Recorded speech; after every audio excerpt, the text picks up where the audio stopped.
Assalamualaikum warahmatullahi wabarakatuh. Nama saya Rina Nira Tafida Yumna dari kelas 11 IPS 2.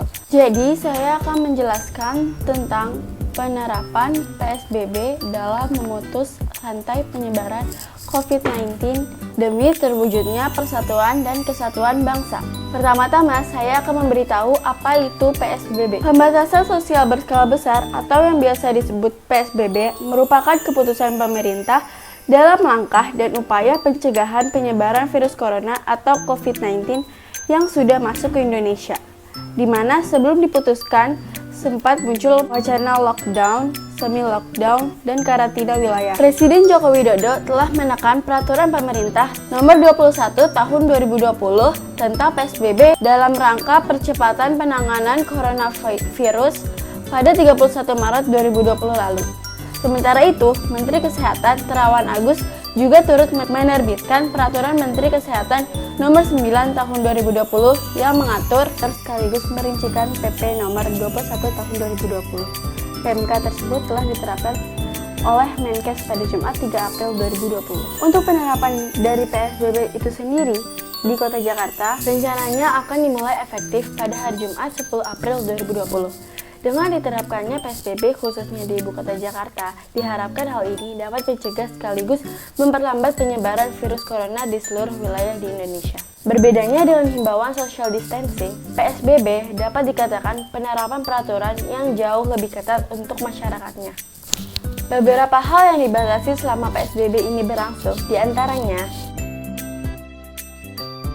membatasi aktivitas sekolah dan tempat kerja masuk ke dalam hal yang harus diperhatikan selama PSBB berlangsung, kecuali kantor atau intensi strategi yang memberikan pelayanan, ketahanan atau keamanan, ketertiban umum, kebutuhan pangan, bahan bakar minyak atau gas, kesehatan, perekonomian, dan keuangan, serta kebutuhan bahan dasar lainnya.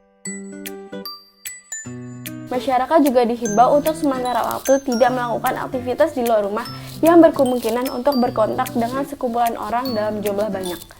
Selain itu, kegiatan keagamaan juga harus diberi pedoman peraturan perundang-undangan serta fatwa atau pandangan lembaga keagamaan resmi yang diakui oleh pemerintah. Sama halnya dengan kegiatan di tempat atau fasilitas umum, pembatasan kegiatan sosial dan budaya juga harus diadakan dalam bentuk pelarangan kerumunan orang. Larangan ini juga berpedoman pada pandangan lembaga, adat resmi yang diakui pemerintah dan peraturan perundang-undangan. Selama masa PSBB, transportasi umum masih beroperasi seperti biasa. Hanya saja pembatasan dilakukan dengan memperhatikan jumlah penumpang yang naik serta menjaga jarak antar penumpang. Tidak hanya itu, transportasi daring yang beroperasi untuk memenuhi kebutuhan dasar masyarakat juga dikecualikan. Fungsi PSBB di Indonesia. Seiring dengan semakin meningkatnya jumlah orang yang terinfeksi virus corona di Indonesia, maka terhitung mulai dari hari Jumat 10 April 2020, pemerintah mulai memberlakukan PSBB atau pembatasan sosial berskala besar. Kebijakan ini tentu tak dibuat tanpa adanya alasan yang jelas. Fungsi PSBB yang diperkirakan mampu memberikan dampak yang cukup signifikan terhadap penyebaran COVID-19 di Indonesia.